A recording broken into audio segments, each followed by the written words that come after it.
Hello, and welcome to June's Bookorama. I'm June Thomas. My first book, A Place of Our Own, Six Spaces That Shape Queer Women's Culture, was published in June 2024.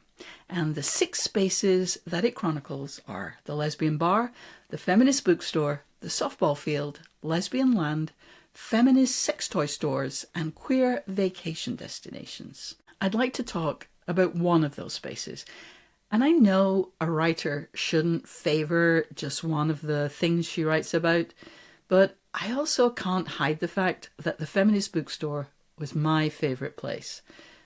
Now, I want to be very careful not to default to speaking about feminist bookstores in the past tense. There has been a mini boom of new feminist bookstore openings in recent years, and several of the pioneers from the golden era, if you will, are still in business, including Antigone Books in Tucson, Arizona, Book Women in Austin, Texas, Karis Books and More in the Atlanta area, A Room of One's Own in Madison, Wisconsin, and Women and Children First in Chicago. In Britain, where there were a couple of feminist bookstores, radical bookstores, which is to say places that sold feminist and queer books and magazines alongside politics, ecology, anarchism, and lots of other topics, were more common. And they are also having a moment today. In Edinburgh, where I live, Lighthouse Books is a fantastic radical bookstore. Still, I do want to spend a few minutes to paint a picture of why feminist bookstores were so important in the 1970s, 80s, and 90s. First, of course, there were the books, and I do not want to overlook them.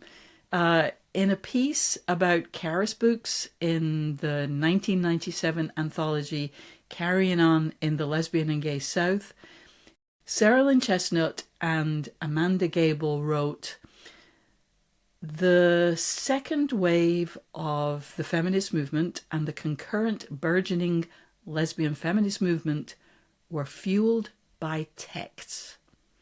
I love that line, even though it's a little tricky to say, fueled by texts. And I agree completely. I swear, back then, when women discovered feminism and perhaps lesbianism, the first thing they did was start a newsletter. Well, maybe the second thing. The feminist movement of the 1970s led to the creation of lots of different institutions, including domestic violence shelters, softball teams, feminist sex toy stores, lots of other places. But women also started publishing houses and record companies and distribution companies and bookstores. I'm not quite old enough to have lived through the period when it was possible to read every new feminist book and publication as they came out. But how thrilling that must have been.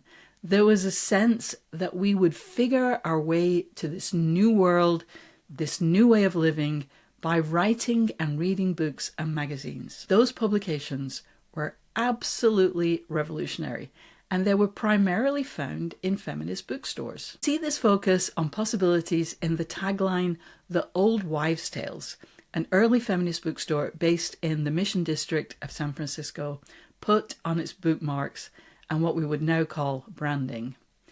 Their tagline was, "Women's Visions and Books." Books didn't even come first. These bookstores were also where you could hear women's music, an admittedly terrible name for a musical genre.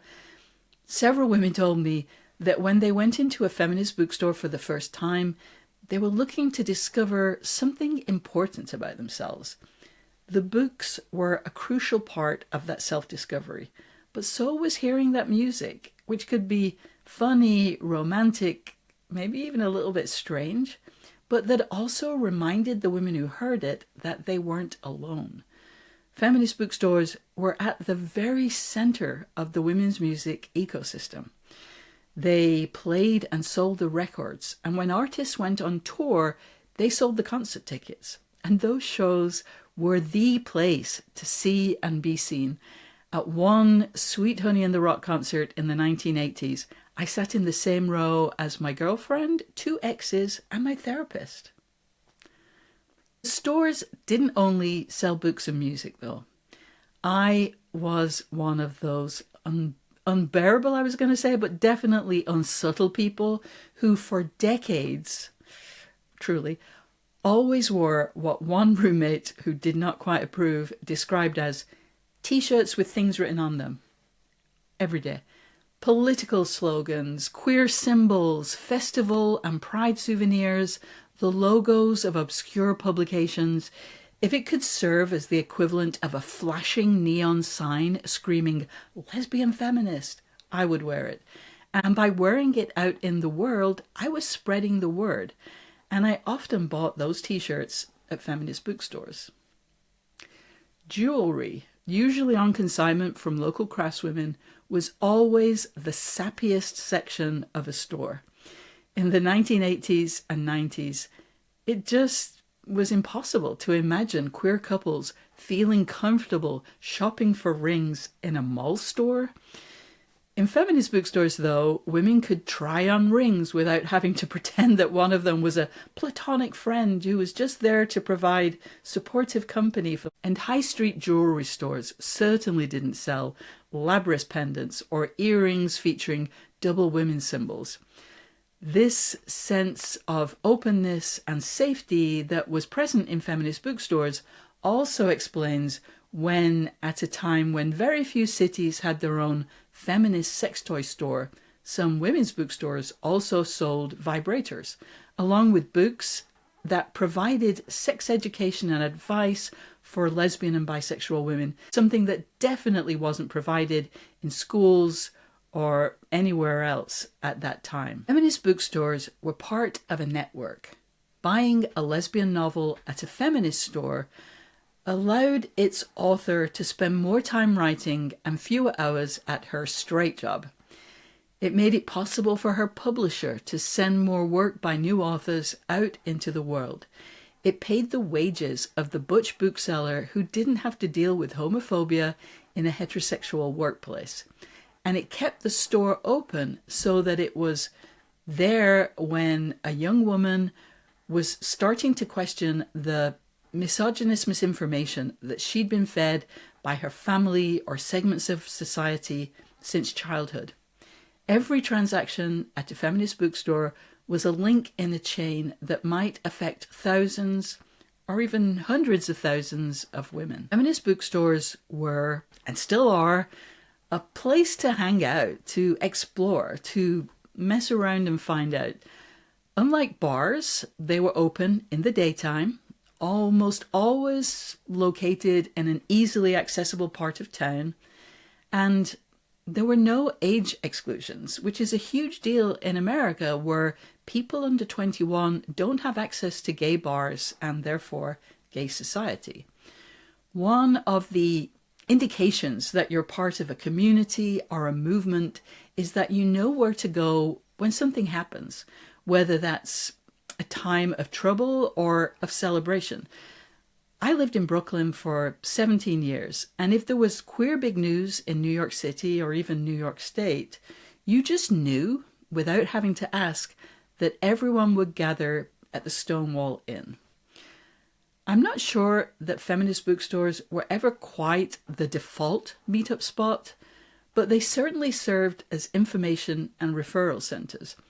Feminist bookstores were usually pretty small, but most dedicated a good chunk of their real estate to binders crammed with information about bird-watching clubs, 12-step programs, political affinity groups, and pretty much anything else women could think of.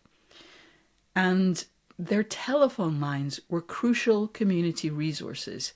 They're where women would call for answers to all kinds of questions. I asked Mary Farmer, who owned and ran Lammas, Washington, D.C.'s feminist bookstore, from 1976 to 1993, how that informational function came into being. And she told me the store was run by known lesbians. People felt comfortable going there and being themselves. It didn't take long before there were some concert flyers and book group flyers pasted on the wall. People called constantly. Did we know about any housing? Did we know about childcare? Did we know how they could find a doctor who wouldn't mistreat them? We started putting together resource binders. At that point, we sort of fell into a community centre function. Did we design it that way? No. But people needed things. As I said before, I don't want to talk about feminist bookstores in the past. They still exist. The US doesn't currently have the 135 or so that were in operation in the mid-1990s, but as I said earlier, at least five that started in the 1970s are still in business today. Several have also been set up in the last few years, in the Boston area, in Inglewood, California, in Crown Heights, Brooklyn, but mostly in the southern United States, in Birmingham and Montgomery, Alabama, Asheville, North Carolina, Water Valley, Mississippi, and Norfolk, Virginia. It goes without saying that online shopping, let's call it, has made it extremely challenging for a bookstore to be a successful business, just as it's imperiled every other kind of store. But women are establishing these businesses because they believe in them. I asked Christina Pascucci-Ciampa, who founded the Boston area store All She Wrote Books, why she had gone into this terrible business in the 2020s. And she told me, no algorithm can talk to you about the ideas that are in a book that she's read and been inspired by. Also, many of our people in the queer community are dealing with drug and alcohol dependencies, and they need spaces where they can come and not feel the itch to grab a drink. You know, in the 1970s, people weren't talking about the algorithm, but everything else was as true and salient back then as it is today. If you'd like to share your memories of feminist bookstores, whether your visit was 30 years ago or last week, please leave them in the comments below. And if you have any questions about my book, A Place of Our Own, 6 Spaces That Shaped Queer Women's Culture, the comments are also a great place to ask them. Thank you so much for watching. I'll see you next time.